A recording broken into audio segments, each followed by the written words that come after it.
खेल्ला ल ल good morning है सबैलाई। हामी अब हाम्रो यात्रा डाँडाखर्कबाट रौसिल्ला तेलेको धुरातिर अगाडि बढ्दैछ।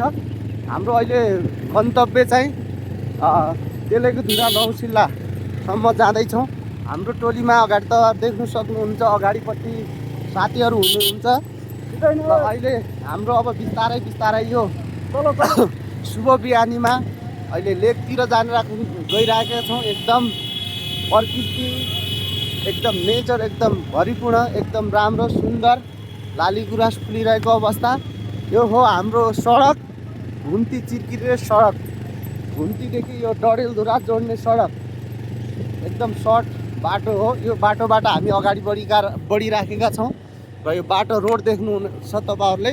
र साथसाथै यो तपाईँहरूले यहाँ मनोरम दृश्यबाट यो हेर्न सक्नुहुनेछ। माथि डाँडा देखिएको छ र त्यो ठ्याक्कै त्यो डाँडा तल्ती सुनरी भन्ने गाउँ छ है। हामी अब पुग्नेछौँ केही छिनमा तेलेको धुरा जाँदैछौँ। सबभन्दा पहिले हाम्रो हरियो ज्याकेट लागेका खेम भट्ट सर, त्यसमा अगाडि हुनुहुन्छ राइडर प्रकाश भट्ट सर। त्यसपछि हाम्रो पदम भट्ट सर, यहाँ डोब्लिङ प्राविका हेड सर। त्यसपछिको हुनुहुन्छ हाम्रो चक्रबहादुर धामी बन्नालेका स्कुलका कार्यालय सहयोगी। त्यसै गरी हाम्रो मेन मान्छे आजका मुख्य आकर्षक दानबहादुर धामी वडा सदस्य, वडा नम्बर 3 का वडा सदस्य हुनुहुन्छ है। हामी जाँदैछौँ अब यस्तो रमाइलो दृश्यमा अवलोकन गर्दै। देख्नु सक्नेछ यस्तो डाँडा काँडा हरियाली लाली गुराँस फुलेको है। यता माथि माथि फुलिरहेछ। बिस्तारै जाँदैछौँ। गाडी पनि यो अस्पताल रोड सफाइ भएर छ, बिस्तारै जाँदैछौँ। रमाइलो भइरहेछ, इन्जोय ट्रिप र सबैले इन्जोय गर्नु होला। ल है अब टर्निङ आउँदैछ, यो भिड छ यहाँ माथि। हामी पछाडि रहने हो, पछाडि रहने। यहाँ अगाडि चलाइराख्नुपर्छ करण दाइले। ल भिडमा आहा ल दानबहादुरलाई अलिक क्लियर नआउने दानबहादुर होइन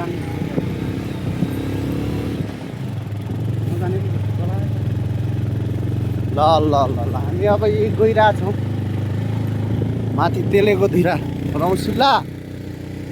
बाटोको रोड हो, बाटो भर्खरै बाटो भर्खर सफाइ भएको रहेछ। डबल कटिङ यहाँ त भइरहेको रहेछ। राम्रो छ बाटो यतातिर अहिले पछिल्लो समय डबल कटिङ। ल हेर्नुहोस्, आहा यता गुराँस पनि फुलिराखेको छ।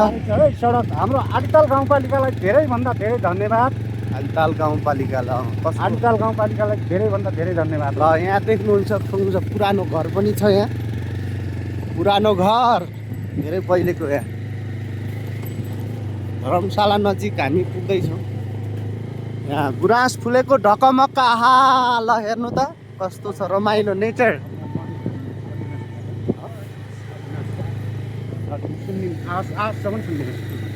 नमस्कार नमस्कार नमस्कार। हाम्रो मनमा त के हुन्छ हाम्रो आदिताल सुन्दर आदिताल फेसबुक पेजको साथमा म प्रस्तुता कर्णबहादुर थापा मगर। आज मलाई यस्तो लाग्दैछ स्वर्गको भूमिमा हामीहरूले पाइला टेकिराखेका छौँ। भनिन्छ नि विकास छैन, विकास छैन, विकास छैन। किन छैन विकास? विकास पूर्ण रूपमा भइसकेको अवस्था नभए पनि विकास क्रमको गति चाहिँ तीव्र गतिमा चलिरहेको अवस्था देखिन्छ। अति विकट र दुर्गम मानिने चिर्किटे सडक खण्डको यो क्षेत्रमा हामी अहिले चाहिँ तपाईँको बाइक राइडिङबाट प्रस्थान गरिरहेका छौँ। किनकि पहिलेको हेरेर हामीले भन्छौँ नि हामी हरेक चिजलाई चाहिँ परिवर्तन भएको छैन, अनि नेताले गरेको छैन, अर्कोले गरेको छैन भनेर हामी बढी भाग नेतालाई मात्रै गाली गर्ने गर्दछौँ। तर यो त एकदम गलत देखिन्छ।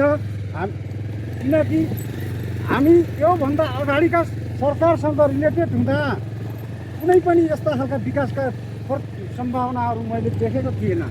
आखिर त्यतिखेर पनि के हेर्ने भने त अहिले तपाईँको कर्मचारी सङ्ख्यादेखि लिएर देशको आर्थिक व्यवहारदेखि लिएर हरेक चिज बढे पनि विकास चाहिँ तपाईँको तीव्र गतिमा चलेको देखिन्छ। किन त भन्दा हामी अहिले यात्रा गर्दै गर्दा हिजोदेखिको हाम्रो यो यात्राको कार्यक्रम हुँदा आज हामी डाँडाखर्कदेखि रम्सिला अथवा यो भागेश्वरको मेला लाग्ने क्षेत्रतर्फ प्रस्थान गर्दै गर्दा हेरौँ यो सडक खण्ड। अब यो सडक खण्ड जो कि हामी पहिले यो ठाउँमा हिँडेर मात्रै मान्छेहरू मेला आउँथ्यो भने अहिले मान्छेहरू गाडी लिएर बाइक लिएर यो ठाउँमा मेला आउन सक्छन् र राम्रो राम्रो ठाउँको अवलोकन गर्न सक्छन् भन्ने मैले अनुमान राखेको छु।